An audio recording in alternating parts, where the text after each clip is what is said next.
A woman in Arizona inherited a small blue stone ring from her aunt in 2019. No papers, no receipts, just family memory that aunt always liked pretty things. She wore it twice, decided it wasn't her style, and sold it in a garage sale for $11 to a man who barely looked at her before paying. 4 years later, a friend sent her a photo from an auction house catalog. Same stone, same setting, same tiny chip on the band she remembered scraping against a door frame. The listing price had 6 figures. She didn't post that story for sympathy. She posted it as a warning, because right now, today, somebody watching this video owns one of these 12 stones and has no idea what's sitting in their jewelry box. These are the gemstones that are disappearing from the earth, one mine at a time. And once they're gone, the ones already out here only become worth more. Watch until number 1, because that stone recently sold for over $30 million, and it might be more familiar to you than you think. Over 95% of every blue sapphire ever sold has been heated. That is not a scandal, it is standard industry practice. Heating dissolves inclusions and deepens color, turning an average stone into something that looks genuinely beautiful. Which means the small percentage that were never touched by heat exist in a completely different category. A certified no-heat Burmese sapphire from the Mogok Valley is worth 2 to 3 times what an identical heated stone sells for. Fine, unheated examples over 5 carats routinely exceed $25,000 per carat. If you own a blue sapphire and it has never been tested for heat treatment, you genuinely do not know what number belongs to it. One lab report is the difference between an ordinary stone and something worth a completely different conversation. Most people have never even heard of spinel. The ones who have are quietly buying up everything they can find. The famous red stone set into the front of England's imperial state crown, the one everyone assumed was a ruby, was never a ruby at all. It is a red spinel, and for centuries nobody knew the difference. That alone tells you how good this stone actually is. In 2019, investment-grade Mahenge red spinel was trading around $1,000 per carat. By 2023, those exact same stones were reaching $20,000 to $30,000 per carat. The sophisticated collectors already know. The general public has not caught up yet. And that gap right there is what every serious gem opportunity looks like in the moment just before the price changes for good. There will never be another source of tanzanite anywhere on this planet, and that is not a marketing line, it is basic geology. Tanzanite comes from one single location on Earth, the Marilani Hills in Tanzania, an area covering barely more than a small town. The Tanzanian government has already tightened export regulations because they understand exactly what happens once those deposits run dry. This stone is quietly becoming something you can only ever buy from someone who already owns one.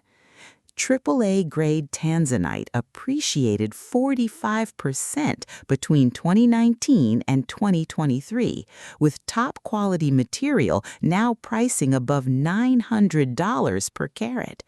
What makes tanzanite different from most investment gems is that buyers already know about it.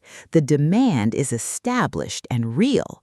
What most owners have not fully understood yet is what a permanently closed mine actually means for price over the next 20 years. A large, deeply saturated tanzanite sitting in your jewelry box is not a decorative purchase anymore. It is a one-way door. Savarite garnet is rarer than a Colombian emerald, brighter than a Colombian emerald, more durable, and almost always eye clean with no oiling and no treatments of any kind. In a rational market, it would cost more than an emerald ever does. The only reason it doesn't comes down to one single thing: the name. Tsavorite never appeared in a royal portrait. It was never worn by Cleopatra. It was only discovered in 1967 along the border between Kenya and Tanzania, and that newness has kept its pricing in a place that does not reflect what it actually is, geologically speaking. Fine stones between 3 and 5 carats are reaching $3,000 to $8,000 per carat, with the price per carat doubling again once you go above 5 carats. The broader public still thinks of garnet as the cheap red stone sitting in a mall display case. The collectors who actually understand what tsavorite is have been quietly accumulating it for years. The moment mainstream recognition finally closes that gap is the moment the people already holding it will be very glad they never sold. This is one of the only places in all of gemology where a flaw, technically speaking, actually makes a stone worth dramatically more money. Russian demontoid garnet from the Ural Mountains displays something called a horsetail inclusion, a radiating fan of golden fibers inside the stone that under magnification looks exactly like a horse's tail. It exists only in genuine Russian demontoid, and it functions as both a fingerprint of origin and an authentication marker that simply cannot be faked. The fire inside a Russian demontoid actually exceeds that of a diamond. Top specimens with documented horsetail inclusions are reaching $20,000 to $50,000 per carat. The original Ural sources are effectively exhausted at this point. Most people over the age of 50 have genuinely never seen one of these stones in person. If you own something in an old estate box simply labeled green stone, get it tested, because what looks like a minor inventory line might be exactly what a serious collector has been quietly hunting for years. The color has to be almost impossibly precise, and that is not enthusiasm talking, that is the actual grading standard. A true Podparadscha must show a simultaneous balance of pink and orange in roughly equal proportion, reminiscent of a lotus blossom at sunset. The window for this is so narrow that GIA, GRS, and Gubelin, the top gemological labs in the world, regularly disagree with each other on borderline stones. A single word difference on a lab report, Podparadscha versus simply pink-orange sapphire, can move the price by tens of thousands of dollars per carat. Less than 1% of all sapphires ever qualify. Top certified stones over 3 carats are reaching $15,000 to $30,000 per carat. And here is the practical part that matters most. If you own a sapphire currently labeled simply pink or simply orange, it might actually qualify for Podparadscha certification. The lab submission costs a few $100s. The outcome could be an entirely different conversation about what you actually own. When the first Paraíba tourmalines came out of the ground in Brazil back in 1989, the people who saw them genuinely thought there was something wrong with their eyes. The color is neon, not vivid, not bright, actually neon, a blue-green that appears to emit light rather than simply reflect it. This is a real physical property, not a poetic description, driven by copper and manganese content that no other gemstone species on Earth can replicate. The original Brazilian mine is completely exhausted now. African stones are sold under the same Paraíba name, but they bring only a fraction of what certified Brazilian stones command. A GIA or GRS origin report confirming Brazilian origin is not just paperwork, it is the entire asset itself. Prices for genuine Brazilian stones have doubled in recent years, and the supply and demand equation here only has one direction left to travel. In 2020, the Argyle mine in Western Australia closed permanently.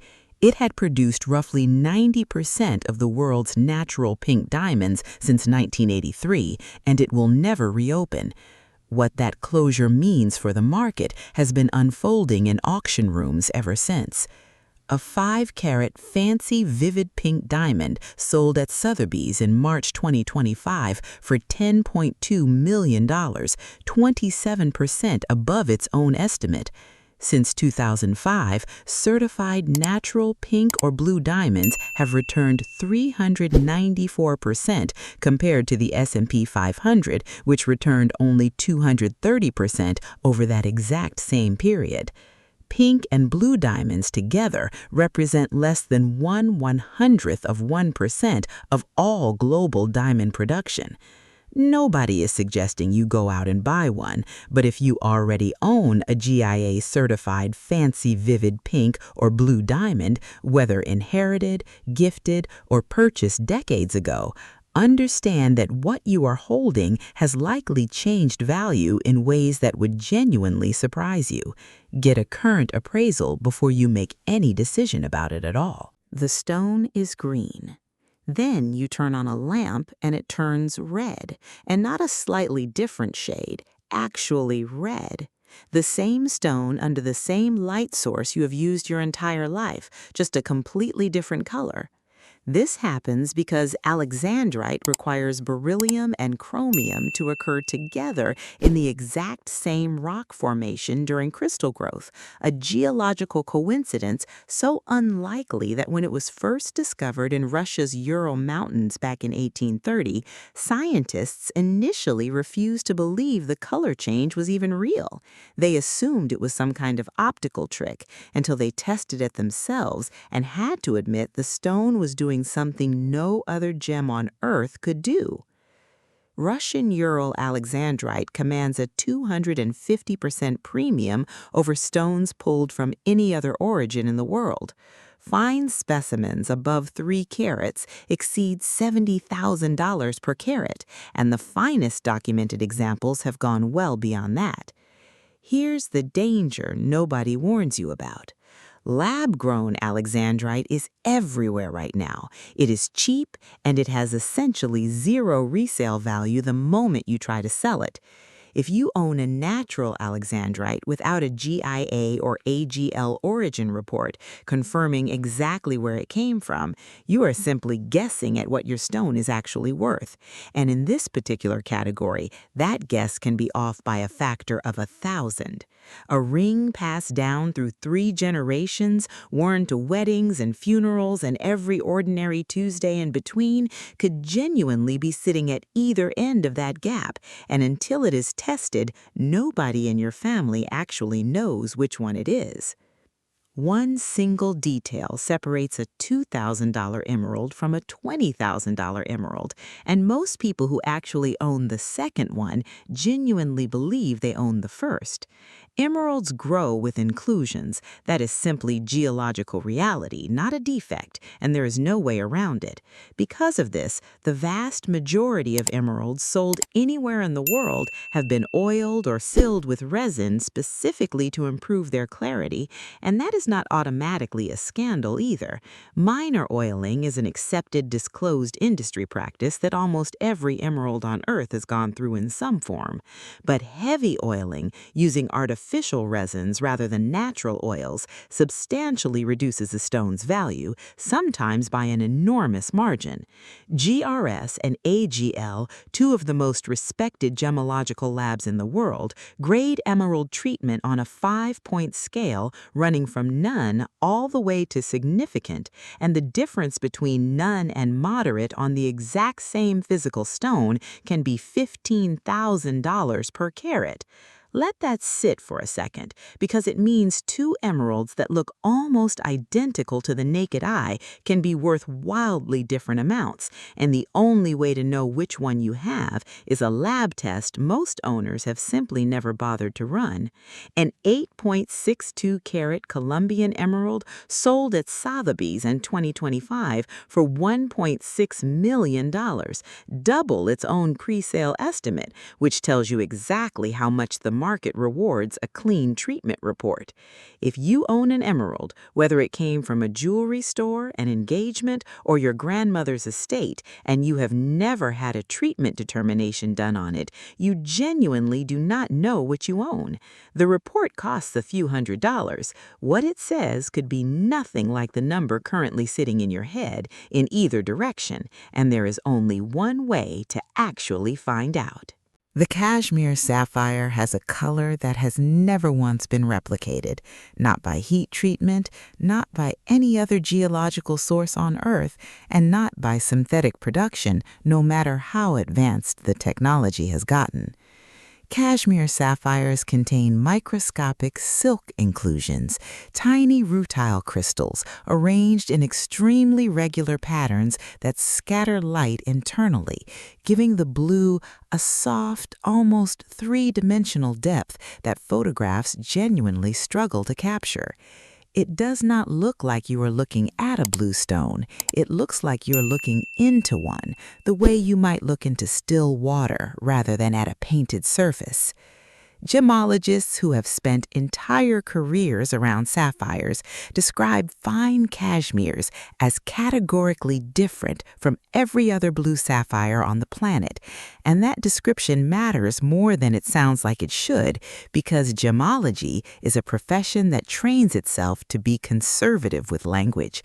When someone in that field says categorically different, they mean it literally.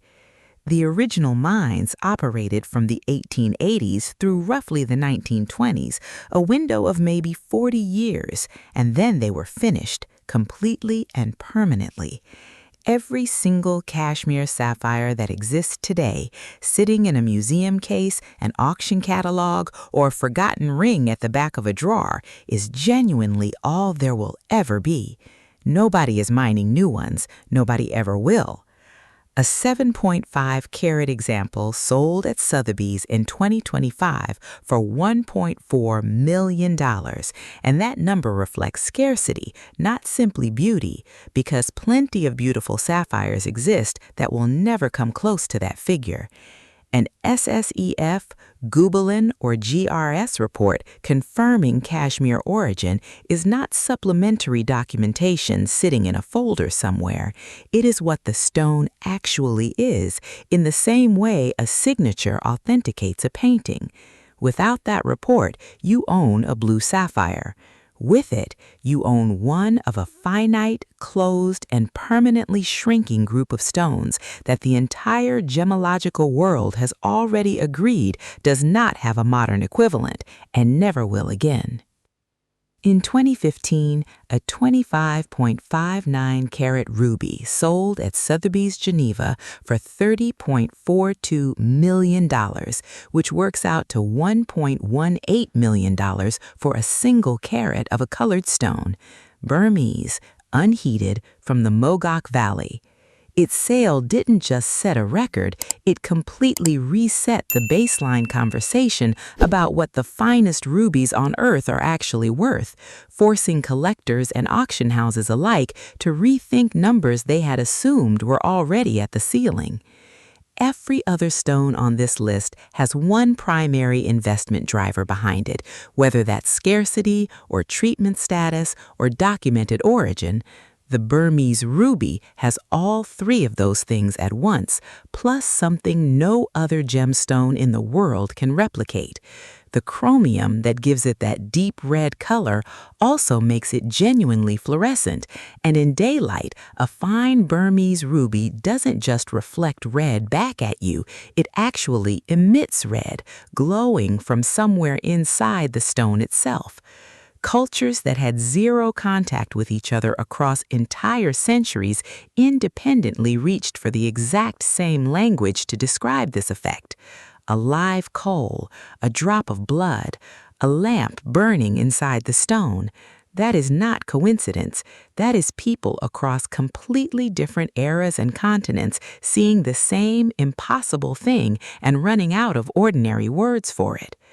Mozambique rubies are beautiful, genuinely beautiful stones in their own right, but they do not fluoresce this way, and they are simply not the same category of stone, no matter how similar they look in a photograph. Political instability in Myanmar has already stopped the flow of new mogok material reaching the market, and nobody knows when or if that changes. A 2 to 3 carat unheated mogok ruby starts at $30,000 per carat today.